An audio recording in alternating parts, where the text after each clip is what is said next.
Les poteaux de Dato, je suis tombé hier par hasard, mais vraiment, vraiment par hasard, je ne sais pas comment, sur une interview de Tony Yoka, interview pas comme les autres. Interview, peut-être vous l'avez vu, elle est de 2017 et surtout, quand je dis vous l'avez peut-être vu, parce qu'elle a fait presque 500 000 vues, première partie, et deuxième partie a fait, à mon grand étonnement, 60 000 seulement. C'est beaucoup, mais 60 000 par rapport à 500 000 vues, c'est pas grand-chose. Et pourquoi elle est rare et étonnante cette interview, je sais pas comment je l'ai appelée, parce que c'est entre potes, entre Tony Yoka et Kimpembe, le joueur de football de PSG Paris Saint-Germain. Et elle est aussi, pourquoi elle est étonnante et rare pour moi, parce qu'en fait, il dit des choses à Kimpembe, ce qu'il n'allait pas dire dans une interview classique, parce il y a du tac au tac, il faut répondre vite et juste, et tu penses à qu'est-ce qu'ils vont penser les autres, parce que c'est un grand média, ça va, tout le monde écoute, enfin, tu vois, et là c'est entre potes, ils se parlent, et franchement, j'ai regardé cette interview, cette vidéo, je l'ai tout de suite re-regardé, j'ai regardé la deuxième partie, c'est encore regardé, encore une fois, encore, ça m'a beaucoup, beaucoup plu et ça m'a surtout procuré beaucoup d'émotions. Et j'ai pas fait je me suis dit, si ça m'a procuré des émotions, bah, il faut que je partage ça. Ça va vous intéresser aussi et j'ai pas fait mon égoïste, je me suis dit, je vais partager. Et la dernière chose, dans cette interview, Tony Yoka, il se délivre. Il dit des choses que, comme je disais, il n'allait pas dire dans des interviews classiques. Et peut-être qu'on va connaître Tony Yoka un peu mieux. Les deux parties, juste après cette vidéo, je vous invite à aller voir ces deux parties. C'est un régal. Vraiment, ça sera dans la description les deux parties. Voilà, ça m'a procuré des émotions et on va aller voir les poteaux de Dato. Et du coup, ça t'énerve ou qu'on te prenne pour un mec arrogant? Tu Non, penses que t'es arrogant? non, moi je pense pas que je suis arrogant. Pourquoi moi alors? Non, moi je pas dit que t'étais Et arrogant. moi, quand tu me vois, sans me connaître, tu pensais que j'étais arrogant? Là, ce qui soulève Tony Yoka, c'est très intéressant. Comme je vous disais, c'est en 2017, cette interview, du moins cette vidéo, et il est tout frais, champion olympique tout frais, quoi. Enfin, ça fait un an, un peu moins, et donc les gens commencent à dire qu'il est arrogant, que Tony Yoka est arrogant, etc. Et là, cette question, c'est même un peu, il est pas sûr de soi-même. Il sait pas où il se situe. Est-ce qu'il est vraiment arrogant ou pas? Et c'est pour ça qu'il pose la question à Kimpembe. Sans me connaître, est-ce que tu pensais que je suis arrogant, tu vois? Parce qu'il ne sait pas qu'est-ce qu'il dégage de tel pour le public, le grand public, que les gens, bah, certaines personnes, hein, prennent pour arrogant. Donc c'est pour ça, tu vois, euh, il demande à la personne qu'il ne connaît pas, je crois qu'il ne connaît pas, il vient se rencontrer avec Kimpembe, et il pose cette question. Sans me connaître, tu pensais que j'étais arrogant? Non. C'était vraiment, t'as associé ça à de l'ambition. Ouais. D'accord. Et ça l'a rassuré, toi, Tony Yoka. Et c'est même pas Kimpembe qui a dit, c'est Tony Yoka lui dit, bah oui, c'est par rapport à mes ambitions, non? C'est pour ça les gens ils me prennent comme arrogant, tu vois. C'est par rapport à mes ambitions parce qu'ils sont grandes. Moi, ça m'énerve. Tu vois, parce que toi c'est individuel. Ouais, mais parce que, en fait, tu te dis, les gens ne comprennent pas toujours ce que tu veux dire, tu vois. Après, des fois, c'est toi, ta manière de t'exprimer, mais parfois, c'est juste que les gens ne veulent pas comprendre. Regarde, quand je suis arrivé aux Jeux Olympiques, j'ai dit, ouais, moi, je veux la médaille d'or, je vais gagner la médaille d'or. Et les journalistes, ils me disaient, Tony, faut pas dire ça. Je dis, pourquoi je dirais pas ça? Je suis champion du monde en titre, numéro 1 mondial, tu veux que je dise quoi? Bah, moi, je viens pour gagner la médaille d'argent, pourquoi faire? Tu vois ce que je veux dire? C'est-à-dire, si je viens à un truc, c'est pour gagner, sinon je viens pas. Ah bah oui. Mais parfois ils ont trop l'habitude, ouais, bah je viens, je vais donner le meilleur de moi-même. Mais non. Important, c'est de participer.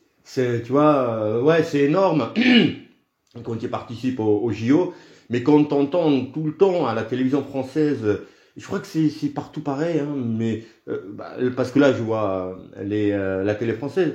Ouais, important, c'est la participation. Ouais, ouais. Mais non!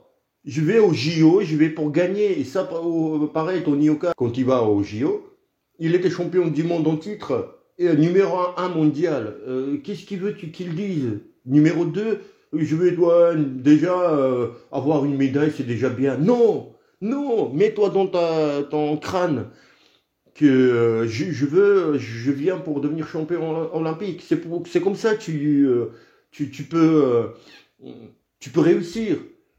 Quoi qu'il il soit, peu importe, champion olympique ou réussir dans, là je vous dis à vous les potatos, réussir dans peu importe ce que tu veux, le domaine sportif ou pas, on s'en fout, ou obtenir un job que tu veux, si tu dis pas, putain mais je vais l'avoir ce travail, et je vais écrire un CV enfin, j'ai un CV de malade, je vais écrire une lettre de motivation de fou, je vais tout faire pour l'avoir, bien m'araser, bien mettre le costume, bien montrer mes diplômes.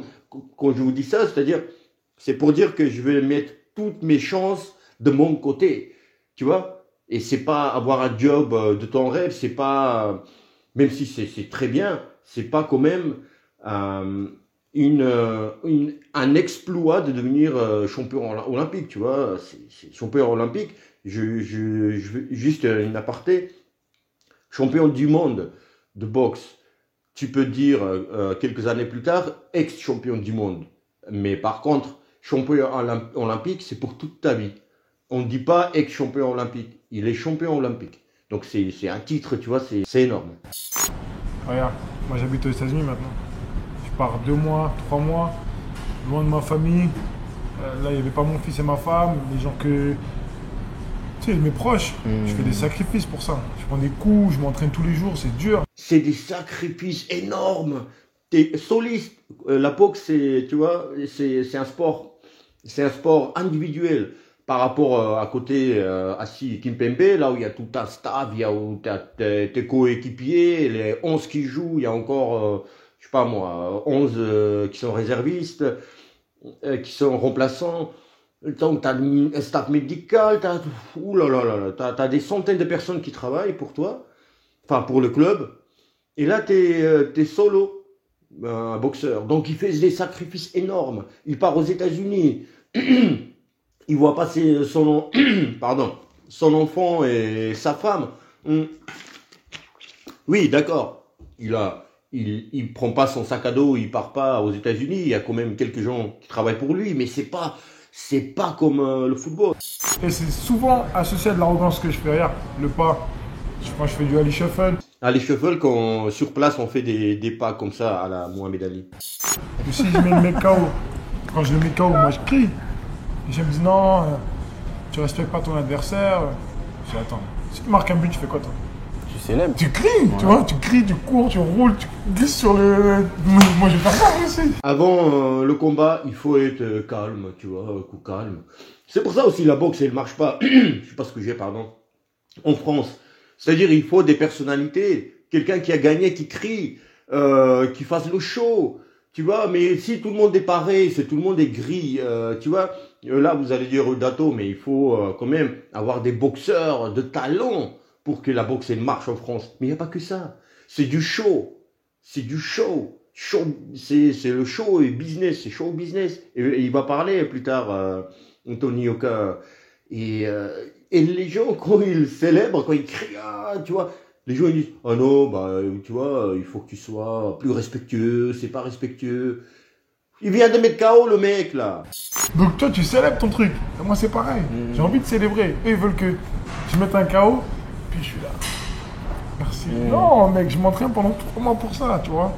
Je fais des trucs de fou, donc forcément je comprends. Si vous n'avez pas encore remarqué, c'est quelque part comme un cri de cœur de Tony Yoka. C'est ras-le-bol, tu vois, il raconte, il vide son sac. Moi je pars du principe où soit tu m'aimes bien, soit tu m'aimes pas. Enfin, soit tu t'en fous de moi. Tu peux pas m'aimer, tu me connais pas. Mais en fait, c'est pas ça. Les gens, ils t'aiment pas. Ouais, Les gens, ils t'aiment pas comme ça. Il dit, c'est lui, il t'aime pas. Critique tout. Et j'ai dit, non, mais c'est incroyable. Mais je t'ai rien fait. Tu vois, et des mecs qui sont à fond sur toi. Tu vois, des commentaires, des trucs. Et moi, ceux qui s'occupent de mes réseaux sociaux, ils les bloquent, ces personnes-là. Et le truc, c'est que tu regardes, en fait, ces personnes-là, elles te suivent. Pourquoi tu me suis? Tu m'aimes pas? Tu me suis pas? Non, c'est un truc. Franchement, il faut arriver à capter le délire. Mais je me suis dit, non, soit tu m'aimes bien, tu me suis, soit tu t'en fous de moi, bah tu regardes pas. Il y a des gens, ils t'aiment pas, et parce qu'ils t'aiment pas, il va te suivre, il veut regarder. Oh là là, c'est incroyable. Alors là, je suis pas d'accord avec Tony Yoka. Je suis pas d'accord avec toi, Tony. En fait, c'est oui et non. Tu dis qu'il y a deux types de fans. Ok? Soit ils t'aiment, enfin deux types de personnes en fait. Soit ils t'aiment, il te suit, soit bah il t'aime pas ou enfin il te connaît pas, enfin il est gris, tu vois. Toi t'es gris pour lui, tu vois. Il s'en fout de toi, tu vois. Voilà, voilà, il fait sa vie, il s'intéresse pas à toi. Alors que non, il y a troisième personnage, celui qui t'aime pas. Tu vois, parce que il faut admettre, il faut savoir que tu es une star. À partir du moment où tu es une star, et c'est bien, tu procures des émotions. Tu vois, tu procures des émotions. C'est-à-dire que il y a des gens qui ne te connaissent pas et qui t'aiment pas. Sans que tu fasses, quand tu fais des choses mauvaises, tu vois, comme télé-réalité et tout, ils t'aiment pas, il y en a qui les aiment pas parce qu'ils font de la merde, tu vois. Ils te vendent des trucs, ils t'arnaquent, tu vois, ils te mentent sur les produits. Enfin, ils font tout, ils sont prêts à vendre leur mère pour de l'argent, mais c'est pas le sujet. Alors Tony Yoka, tu vois, il comprend pas. Je suis champion olympique. Tu vois, j'ai rien fait de mal. J'aime ma femme, j'ai pas trompé. Enfin, ça c'est la vie privée, mais je veux dire, il a rien fait jusqu'à là. Là, enfin, on va pas rentrer dans la vie privée, mais il a rien fait de mal, donc il comprend pas comment on peut ne pas m'aimer. J'ai ramené une médaille, tu vois, médaille d'or à la France, au pays. Comment même pas, je fais rien de mal, tu vois, je gagne les combats, j'ai gagné tous mes combats pro jusqu'au là et tout. Il comprend pas, et voilà, il y a troisième personne, à partir du moment où t'es une star, t'es une superstar, oui, en France t'es une superstar, ouais, je sais pas si je peux qualifier Tony Yoka superstar. Tu vois, star, oui, grande star, mais superstar, peut-être, ouais, superstar. Et bah, c'est ça, tu procures des émotions. Et aussi, c'est que les gens, ils commencent à te juger, le mot est horrible, juger, mais ils te jugent sur ton tatouage, sur ce que tu veux, sur le pas à la Mohamed Ali, Ali Shuffle. Les gens, ils font attention que à ma coupe de cheveux, toi, tes petits pas dedans sur le ring. Et comment tu assumes ça? Moi, je l'assume très bien. Je pense moi, j'ai besoin d'apporter ma petite touche, tu vois. Et je pense que le public aussi, il a besoin. Tu vois, la boxe, c'est pas un art martial, c'est un show. C'est-à-dire, quand tu viens voir de la boxe, tu regardes un peu tout. C'est pas forcément juste l'aspect technique, ils sont mis des coups comme ci, comme ça. Tu regardes la conférence de presse, la pesée, est-ce que ça chauffe, est-ce que ça chauffe pas. T'as les ring girls, t'as les mecs qui balancent. Tu vois, c'est un show, c'est un spectacle la boxe. Et moi j'aime ça, j'aime faire le show. Si tu viens, tout calme, salut. C'est du show business, c'est du show. Et les gens, c'est ça aussi que ça les attire. Si tu fais un gymnase et juste les gens ils viennent, il y a lumière du jour et ils boxent, c'est pas intéressant. Même si c'est un championnat du monde, c'est pas. Tu vois ce que je veux dire? Pour les puristes, lui, même là, c'est intéressant, mais là, c'est pour un grand public quand même. C'est du show business. Tu boxes sur un. Ouais, certes, t'as peut-être bien boxé, mais il n'y a rien autour. C'est comme si je t'ai dit, si tu viens. Tu vois, il faut rajouter quelque chose. En fait, je veux mettre ma touche. Et souvent, c'est un pas de danse. Je sais pas. Ça sort en fait. Ça sort comme ça sort. Tu connais? Voilà, c'est un mot. À chaque fois que je boxe, je sais pas pourquoi, mais il faut que je le fasse. J'ai regardé ton match. Ça part tout seul. Je sais pas quand est-ce qu'il va venir, je le prévois pas, mais il faut que je le fasse. Tu vois, là, c'est très important. Ça, il dit ça. Enfin, il dit pas, j'allais dire, il dit ça à ses haters. Mais non. Ça, justement, aux gens qui regardent à la télé ou dans le public, ils voient Tony Yoka boxer. Bah, il a fait son Ali Shuffle, son pas, là, pas de danse. Il m'a dit, mais qu'est-ce qu'il fait? Ça n'a rien à voir. Mais vous n'êtes pas dans la tête du boxeur. Il a besoin de ça. C'est pas juste parce que tu es prêt physiquement et pugilistiquement et tu vas gagner le combat. C'est beaucoup psychologique. Et ça, son pas là, il dit j'en ai besoin. Je ne sais pas quand je vais le sortir, mais j'en ai besoin pour gagner aussi. Parce que s'il ne fait pas ça, il ne se sent pas dans son combat. Et ça, il faut savoir, vous n'êtes pas dans la tête du boxeur. Par exemple, Manny Pacquiao, qu'est-ce qu'il faisait là? Il faisait ça. Tu vois, avant les grandes attaques et tout, il avait besoin de ça. Tu vois, il faisait ça. Oh putain, l'adversaire, il se faisait chier dessus là, quoi. Il savait qu'il y a une avalanche qui allait arriver tout de suite après. Un tsunami sur l'adversaire. Tu vois, il faisait hop. Et je crois qu'il tapait quelques fois sur les gants comme ça là. Et ça. Et là, tu sais que un pas, un feinte et là, tu vois, mais il avait besoin de ça. S'il faisait pas ça, c'est psychologique. Des fois, les gens, ils ont besoin d'entendre des encouragements. Alors que le boxeur, il est seul et il s'encourage. Il a ces trucs spéciaux qui sont propres à lui-même.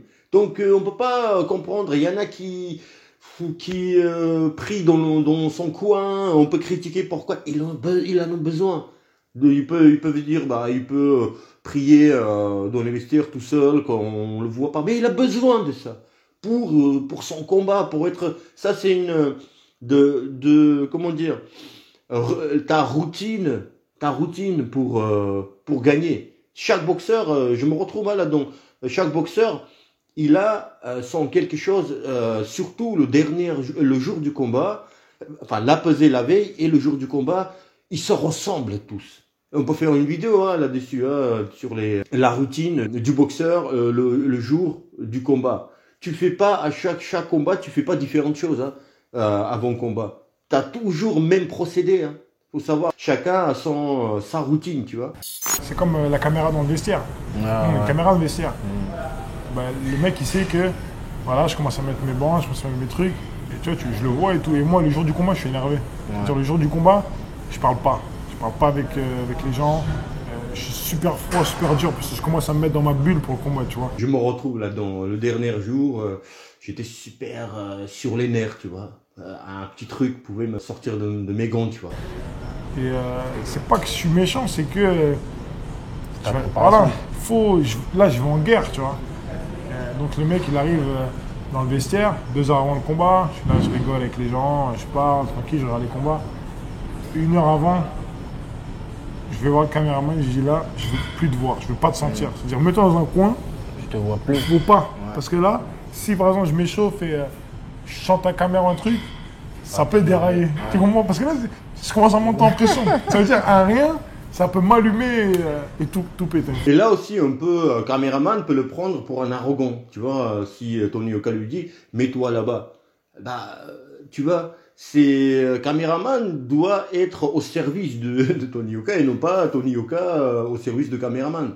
Et ça peut perturber. C'est vrai, quand il y a une caméra dans les vestiaires et tu t'échauffes, tu vois, c'est inconsciemment, tu vas travailler pour la caméra.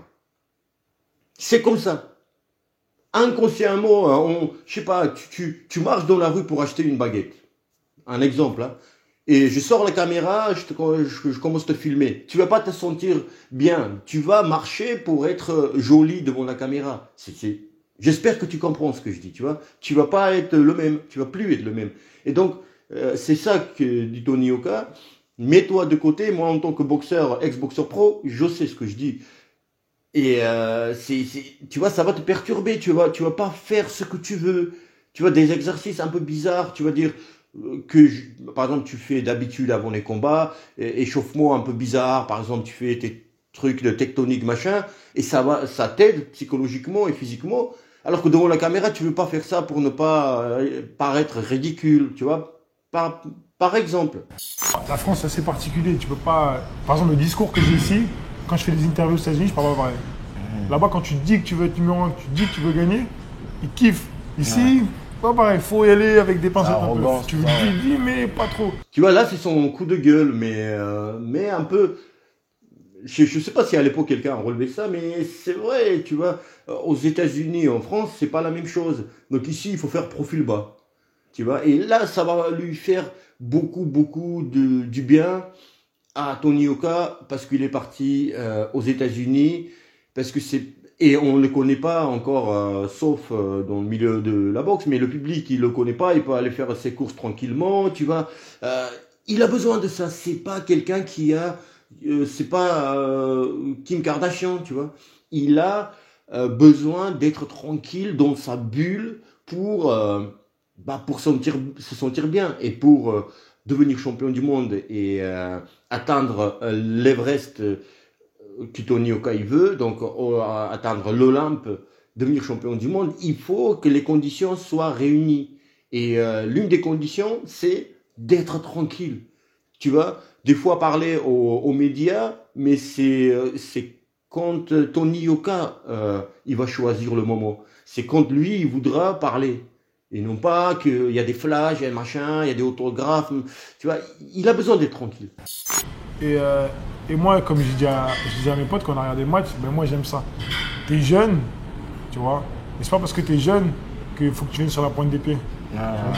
T'es jeune, mais ben, tu veux tout péter quand même. Et ça, il y a des gens qui aiment bien et des gens qui aiment pas, mais au final, ils n'ont pas le choix.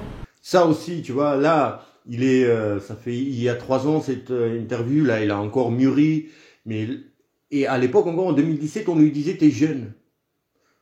Il est champion olympique, il est peut-être jeune, mais il est beaucoup, je sais pas quel âge il avait, 23, 24 ans, franchement je sais pas, mais il est pas, admettons, il a 24 ans à cette époque-là, peut-être 22 ans, mais sachez qu'il est beaucoup plus mature par rapport à 99% des gens de son âge. Parce qu'il a accompli quelque chose dans la vie que, je sais pas moi, 0,00001% de la planète Terre qui peut le faire seulement et qu'il a fait, donc devenir champion olympique en poids lourd. Et donc il est plus mature par rapport à ce qu'il vit, etc. Et on lui dit t'es jeune, t'es jeune, t'es jeune. Oui, mais je suis jeune, mais il faut que j'ai envie maintenant pour pouvoir l'atteindre dans quelques années. Vous comprenez les potes d'Ato? Et les gens ne comprennent pas. Quand un jeune il dit je veux devenir champion du monde, on dit non, t'es jeune. Oui, mais je suis jeune, c'est pour ça que je veux maintenant. Enfin, mon rêve est maintenant, je le dis maintenant, je l'extériorise maintenant pour travailler dur. Il faut avoir besoin, on en a besoin de dire je veux réussir, devenir champion du monde. Et pour pouvoir travailler dur. Si tu dis ah non, je veux pas devenir champion du monde, tu peux pas quotidiennement travailler dur. Tu peux pas te créer une routine de travail dur, routine quotidienne si t'as pas le rêve de devenir champion du monde, devenir champion. Tu vois, dans n'importe quel domaine que ce soit. Business, affaires, travail, je sais pas moi, conquérir le cœur de quelqu'un, il faut, tu vois, peu importe, mais le but est, voilà, faire quelque chose, être à poids zéro et aller, tu vois, jusqu'au ton but, tu vois, il faut se donner les moyens. Et là, il dit, c'est maintenant, j'en ai besoin pour me créer cette routine d'aller travailler dur. On dit non, t'es jeune. Non, mais ça veut dire que quoi? Je suis jeune et je veux faire, laisser aller, travailler tranquillement, tu vois, 3 entraînements par semaine, c'est ça, oui, le ligue de faire. Je vais vous parler de la routine, écoutez ce qu'il dit. Par exemple, ma femme elle fait ma valise quand je vais en voyage ou quoi. Le jour du combat, c'est moi qui fais mon sac. Parce que si j'oublie un truc, c'est moi. C'est toi. Et si elle oublie un truc, avec la tension dans laquelle je suis, on va boxer d'abord elle et moi. Et après, comment je vais dire? C'est-à-dire, moi, je veux rien. Je veux rien devoir à personne, c'est mon truc. Donc je m'entraîne tout seul, je fais mon truc, mes choix. Et si je monte sur le ring et que je perds, c'est ma faute.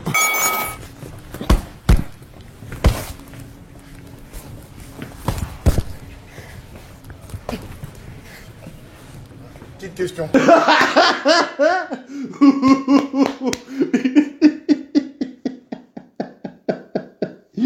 Oh, quel malin qu'il bébé. Il a pris un petit coup au ventre. Il a fait ça. Ah, petite question. Petite question. Genre, on arrête s'il te plaît, 2 secondes. Oh putain, c'était drôle celle-là, je te jure. Les potos d'Ato, je vais vous laisser sur ce dernier morceau de la vidéo, écoutez la vidéo, regardez la vidéo, elle est super intéressante. Franchement, je ne sais pas si vous connaissiez cette anecdote, cette partie de la vie de Tony Yoka, cette histoire-là, mais elle est vraiment touchante. Et je vous laisse là-dessus, je vous dis à demain. Eh ben! Toi, c'est qui a tracé ton plan de carrière? Mon père, il est à la base de tout. J'ai une histoire assez spéciale, moi, assez atypique. Quand Ali il a boxé contre Foreman à Kinshasa, mon père il avait 12 ans. Il était là. C'est grâce à lui qu'il a commencé la boxe. Parce qu'il a vu Ali, il est resté pendant 2 mois au Congo. C'était un truc de fou. Ali à l'époque, Ali il était à Kinshasa, tu vois. Et du coup, mon père il a commencé la boxe par rapport à ça. Il a commencé tout seul, il a fait des trucs, les clubs, équipe nationale du Congo. Et il est venu en France, mais il est venu en France pour boxer. Quand il arrive en France, il a fait quelques combats amateurs. Il s'est retrouvé dans une grande salle à Paris, et, avec un des meilleurs promoteurs à l'époque. Et il va signer en pro. Il va pour signer en pro et tu fais la visite médicale. Visite médicale, problème à l'œil, fin de carrière. Non. Son cerveau il a tourné. Pendant quelques années, il voulait plus entendre parler de la boxe, tu vois, ça va ronger un peu. Et au fur et à mesure, il voulait pas que je boxe moi déjà. Et au fur et à mesure, qu'il me voit en train de boxer, il voit le talent que j'avais. Il s'est dit que peut-être en fait finalement, son destin c'était pas de lui être boxeur, mais c'était pour moi. Et du coup, il a tout mis sur moi. Et le jour où j'ai eu 8 ans, il m'a dit, en 2016, tu seras champion olympique. Parce qu'à 8 ans, il y a les Jeux olympiques à Sydney, et j'ai vu Brahim Asloum devenir champion. Moi, j'étais comme un fou. Ah, Brahim Asloum, devenir champion olympique, teinture blonde, etc. Et il m'a dit, toi, en 2016, tu seras champion olympique. Et tu vois, quand ton père dit ça, je dis, bon, parce que c'est mon père, tu vois, il me cote, il me un peu, tu vois, tu te dis ça. Et au final, au fur et à mesure, je me dis, ah non, en fait, je peux vraiment le faire. C'est pour ça que tout le monde a retenu quand je prends ma femme, quand je descends du ring. Mais si tu regardes les autres images, je suis parti chercher mon père. Et quand j'arrive dans le public, il y a ma mère, ma soeur, mes frères, quelques personnes. Ils étaient là, hein. Je voulais pas les voir. Je cherchais que mon père. Et c'est la première fois de ma vie que je l'ai trouvé. Ah ouais? C'est un truc de fou. T'imagines un peu? Il m'a dit pardon. Merci et pardon.